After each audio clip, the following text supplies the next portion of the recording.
howdy all, grab yourselves a beer. It is time for some Path of Exile discussion. Today we got a little bit more information on the Support Gem Plus mechanic, and I wanted to go through the information that we've got so far and give a bit of a sense as to which of these to really look out for. So we've had about 9 or 10 of them revealed. Firstly, I wanted to go through the ones that we've seen, and added cold damage plus support is probably the most powerful of the lot, except maybe for Fork Plus. So the whole concept of these is that these are boss drops, where your current support gems drop from lots of places and can all be bought very cheaply from various vendors throughout the game. These are higher tier versions that are only available from killing bosses of the Conquerors of the Atlas content. So they vary in effect. I think I'll start with some of the less impressive ones, and I'll start with elemental damage with attacks plus support. Bit of a mouthful of a name there. So this one here is level 5 and 20 quality, and you can see that it's got 20% increased elemental damage with attack skills, and supported attack skills deal 59% more elemental damage. This is equivalent to a hypothetical level 25 elemental damage with attack support that was not the plus version and that had quality, except it's also the equivalent of 40 quality, not just 20. So it's a considerable jump up from the core elemental damage with attacks support, but it's not some massive new jump up. I think one of the things they might be trying to do here is create a situation where some of the playstyles that aren't as powerful at the moment, such as elemental damage with attacks, is in many cases it's lagging behind pure physical damage on most attack builds, and there are exceptions to that. Dexterity stacking cold damage bow builds are an exception, but I'm expecting that mod to get nerfed. So this might be a way where they can buff the elemental damage with attacks side of things without producing a brutality plus support, and then that would close the gap between the two of them. But we'll see whether that happens, or whether they're increasing the power of brutality as well by adding a brutality plus support. So to go through what we know so far, we have Spell Echo Plus. Again, just does the same thing as Spell Echo, but does it better. So it supports spell skills, making them repeat when cast. Can't support various skills, and spells deal 15% less damage, repeat an additional time, and have more cast speed. Increased cast speed from the quality, increased spell damage, and then the final repeat of the supported skills has a 19% chance to deal double damage. So this is something that is, if you're able to stand still, then this will give you a considerable boost in damage. However, it also causes you to be in quite a bit more danger because you're forced to remain standing still for an extended period of time. Spell Echo has been a dangerous skill to support gem to use for a long period of time, and I don't see that changing really here, because you have to be able to move at a split second's notice in this game. Mobility is the best defense. This hampers the defense provided by mobility. So I'm not sure that it'll see all that much use, although numerically it is very, very powerful. However, I expect that anyone that is a Path of Building warrior will certainly be putting out some very impressive numbers in their mind with Spell Echo plus support.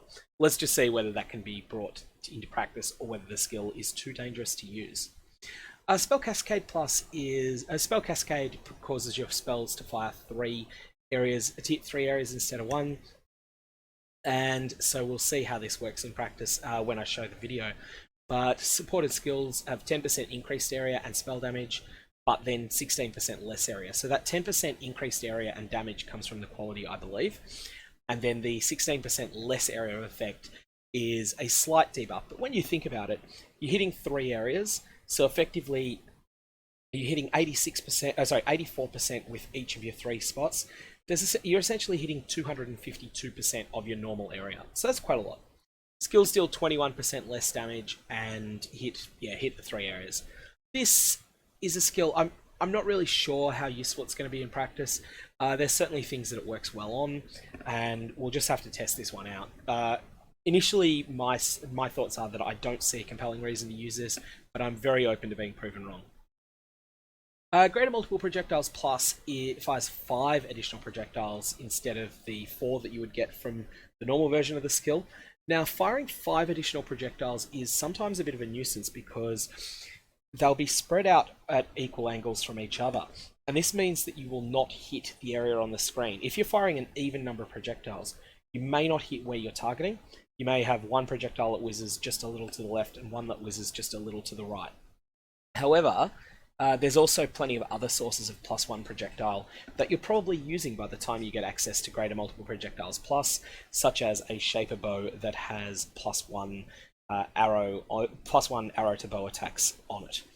On a shaper quiver, isn't it? And there's an elder bow mod that has that, but the shaper bows are still better, so you don't usually see it. And then ultimately you can get lots of sources of these additional projectiles as you start to really settle into your endgame gear. Next up we have Cold Penetration Plus, which is basically a level 25 40 quality Cold Penetration gem, which is pretty impressive, but is not anything particularly exciting or new. It's just doing the same thing the old gem does, but better. Elemental damage with attacks we've already discussed. Multistrike Plus repeats the skills 3 additional times. However, Multistrike has been really clunky since the animation cancelling changes were introduced in Legion. It's a very difficult skill gem to use well, and I've got to say I'm not a fan of it. Most players aren't a fan of it. It's very difficult to make this work. However, you certainly are getting rewarded if you can make it work. 47% more attack speed, and whilst there's 10% less damage on the first swing, there's then 20% more, 40 and 60 on the later swings. There's actually a lot of damage that you get out of this gem if you can use it, but you're going to need to, again, stay static for a period of time. Can animation cancel out of Multistrike? But that's not always a positive, because quite often your next attack will break you out of your Multistrike when you didn't intend to. So if you are in a position where it's safe to stand still and just go whack, whack, whack, whack, whack, whack, whack, whack, whack, whack, whack, whack, whack, you might find that your first, that you're holding down right click for your attack, and you'll end up just cancelling out of your multi-strikes repeatedly, which is bad. So yeah, for that reason, unless multi-strike has changed the way that it interacts with animation cancelling, I'm not going to be a fan. What multi-strike really needs is the ability to have it so that, let's say that you've got it on Reeve, so that Reeve doesn't interrupt Reeve. The only thing that interrupts Reeve is using a skill that is not Reeve. And then at that point, Multistrike Plus would be a very powerful support gem. The other gems that we've got, we'll come back to Added Cold Plus and Fork Plus last because they're the most exciting. Ancestral Core Plus. You'll notice here, I'm pointing this one out because all the ones on the previous page were set up as having level 5. This gives you a sense of how much XP is required. 500,000 XP to get from level 3 to level 4. It seems like it's 411 million to get from level 1 to 2, 460 to get from 2 to 3, and we don't know how much it is from 4 to 5, but I assume it's probably going to continue in roughly the same trajectory. So let's say it's 550 million to get from 4 to 5. If that's correct, you need about 1.85 billion gem XP in order to level these from 1 to 5. Now, going from 1 to 5 is therefore going to be a big milestone at endgame. I think that the way this is going to play out, it's going to be quite refreshing. It's going to mean that you're going to have slow but meaningful gem XP progression while you're continuing to play at endgame. Currently, most players hit their level 20 gems somewhere around character level 90, and then depending on whether you directly GCP your gems or whether you use the GCP flip recipe, both of them have their merits, and I think in recent economies it's been better to just get your gems to 20, then whack them with 20 GCPs. But in previous economies, if you sell a level 20 gem and a single GCP to a vendor, they'll give you a 20 quality, a level 1 version of that gem that you can then re-level. And in previous economies, that was sometimes worth doing too. But with these, you're just going to have to GCP them because there's no flip recipe, and it wouldn't be worth doing if there was. GCPs aren't expensive anymore. So the way that gem progression normally works is that you get to your 2020 gems, and then you have about a 1 in 8 chance of varling them up to 2120, or alternately you can try to get a 2123 via use of the lapidary lens in the incursion temple, or just by finding one, or more realistically trading for one. And with these support gems though, Like, these support gems are going to take a lot longer to level up, and consequentially, you're going to be making do with lower tiers for a longer period. I think that you're going to start seeing, assuming that you die about as much as I do, and that's quite a bit, it'll be about level 93 or 94 that you start seeing your plus support gems hit level 5. If you don't die, like let's say you're a hardcore player, you might not see them hit level 5 until you're level 97 or 98. And for many players, that means they're going to pick up a plus support gem. They're going to start it at level 1. They're going to get a small little boost in power when it hits level 2, a small little boost when it hits level 3, and then they may never get to 4 or 5. And that's fine. It means there'll be a bit of difference between the gems that players are using. Won't all be using pretty much the same gems, and there'll also be that feeling of progression and something more to aspire towards hitting. So I'm looking forward to that. But that's a little bit of an aside. Ancestral Call Plus hits 3 additional nearby enemies. This is a huge upgrade over the core Ancestral Call, which from memory hits 2 additional enemies. And also it's just got better stats. This is a really powerful gem. It's something that I think that every single melee strike build, if you're still insistent on playing a melee strike, then you're going to want to get one of these. Blasphemy Plus. Here I suspect that the mana reservation override is the only thing that changes. You'll notice it's 34% here. I have a feeling, and I could be wrong on this, that it's 35% at level 1, same as Blasphemy 2020. Then it becomes 34% at 2, 33% at 3, 32% at 4, and 31% at 5. If I'm right, and there's no guarantee that I am, that's pure speculation, then this is going to be monstrously powerful. Essentially, it's like banking in an Empower level 4 into your Blasphemy, and then you can further modify it with an Empower on top of that. So I think for that reason, Blasphemy Plus is going to be something that everyone is going to want to get their hands on if they're wanting to run Blasphemy curses. And especially if you're wanting to run a double or triple curse setup, I think this is going to be an absolutely extraordinarily powerful support gem to have. Fork Plus. This is a monstrosity. This is incredible. Projectiles from socketed skills fork and fork an additional time.